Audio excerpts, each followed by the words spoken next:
For hundreds of years, we've been told that the word Pharaoh comes from the Egyptian term Per'a, which means the great house. But what if that's completely wrong?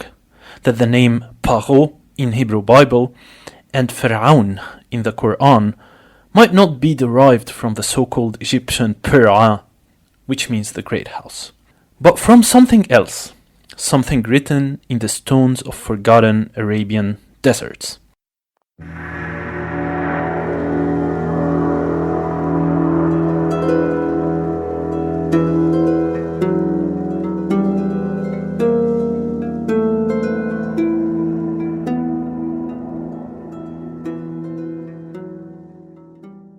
Deep in the Safaitic inscriptions, graffiti carved by nomadic tribes across the deserts of Syria and Jordan, we find a tribal name, Faran, a Semitic name, a name tied to the ancient Beli tribe.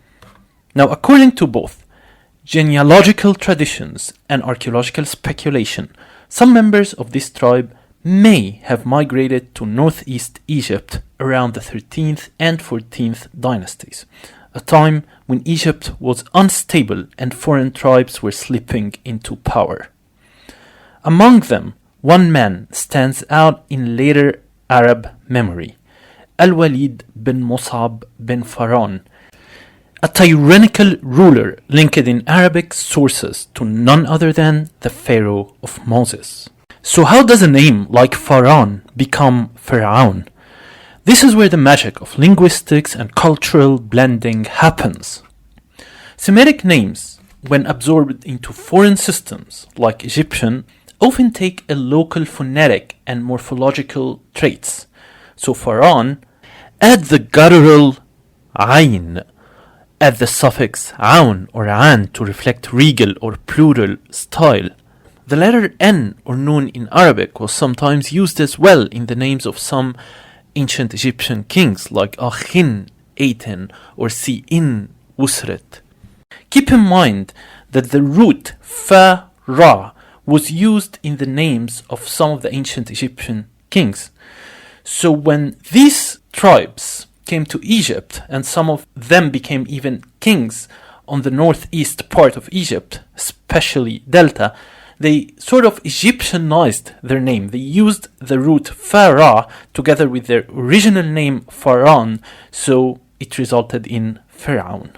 This isn't unusual. Many Semitic names were altered when adopted in Egypt. Think of the Hyksos or Hykau-Khasut or Amu rulers. Some of their Semitic names were fully Egyptianized in form even though they were ethnically foreign. And Pharaoh, it's no generic title. It's always used as a personal name in Semitic texts. You insert the powerful guttural ayn sound, you add a royal style suffix like aun, and suddenly a tribal name becomes a king's name. Or you get the tribal name Faran, you use the root Egyptian word Fa-Ra, and the name becomes Pharaoh. Faran to Pharaoh, a ruler not from Egyptian nobility but from Semitic bloodlines, integrated, renamed, and remembered. Now we follow the name into Hebrew. The Hebrew language originally lacked the letter F, so Semitic F becomes P. The final N in Pharaoh Hebrew often drops final letters in borrowed names. So Pharaoh becomes Pharaoh, the exact name we find again and again in the Hebrew Bible. This is the form, and throughout the Hebrew Bible, not as a title, but as a name. Just like Nebuchadnezzar, Sennacherib, or even Moses himself. Later, in the Quran, the name reappears as Pharaoh, fully established in the Semitic cultural imagination.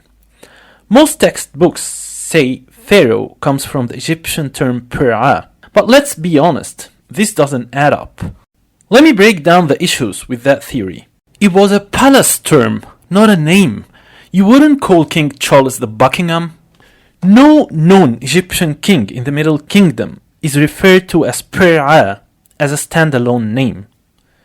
The Hebrew and Arabic forms treat Pharaoh as a fixed individual person, not an office, especially in the Moses narrative. The earliest clear Egyptian use of Per'a as a metonym for the king only appears during the New Kingdom, hundreds of years after the Pharaoh Moses narrative is set.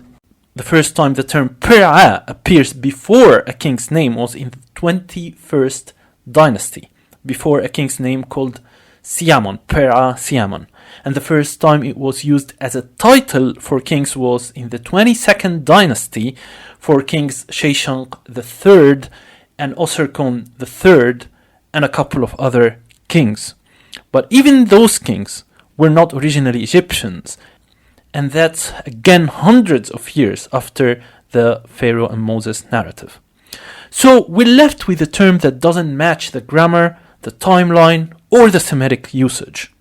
But Faran to Pharaoh and then to Pharaoh, that flows perfectly across Semitic linguistic rulers. Some scholars say that the Hebrew word Pharaoh comes from the Coptic word Pi'iro, which comes from the ancient Egyptian word Per'a. But this is wrong, because the Hebrew word Pharaoh appeared in inscriptions about 600 years before the Coptic word Pi'iro. And the root of the word Pharaoh is definitely not Per'a, because simply both words were used at the same time, at least since the 4th century BCE, and for two totally different uses. There is no evidence that Per'a was ever used as a personal royal name in the Middle Kingdom, and certainly not by the Pharaoh of Moses. It was more like saying the White House instead of the president. You don't call the person the building, right? And that wasn't even a formal title of the king. It appeared in a letter as a form of showing respect. Meanwhile, the Hebrew and Arabic forms are personal, fixed, and linguistically Semitic. That's not a coincidence. And the story doesn't end there. We have echoes of these events in Islamic and Arabic history in the writings of Al-Tabari, Ibn Kathir, Al-Masaudi, and others. Preserve oral traditions of rulers with Semitic names like Pharaoh. We know Semitic tribes, Hyksos or Hyksos or Amorites, and others entered Egypt and rose to power, especially in the Delta region in the northeast part of Egypt. Could the tribe of Faran have founded one of those ruling houses? Could Al-Walid bin Faran have been the Pharaoh of Musa, the Pharaoh of Moses? The pieces are there, in stone, in scripture, and in spoken word. The word Pharaoh didn't come from the ancient Egyptian word Per'a, but from Faran, a real Semitic tribal name recorded in ancient inscriptions, a name carried by Semitic migrants who entered Egypt, rose to power, and were remembered not in the Egyptian stone, but in Semitic scriptures and inscriptions. Pharaoh, weren't Egyptian words. They were Semitic names, born of a forgotten tribe and passed down through sacred history. History isn't carved only in stone. It's echoed in names, in legends, in the pathways of migration and conquest. Pharaoh wasn't just a symbol of tyranny. He might have been a man from Faran whose name traveled from Arabia to Egypt, to the holy books of Judaism, Christianity, and Islam. This theory changes how we think about Egypt, the story of Pharaoh and Moses, and the Semitic world. It bridges gaps between linguistics, religion, and history, and it's just the beginning. I invite scholars, linguists, and curious minds to explore this hypothesis, to reopen the file on Pharaoh and look beyond the stone walls of tradition.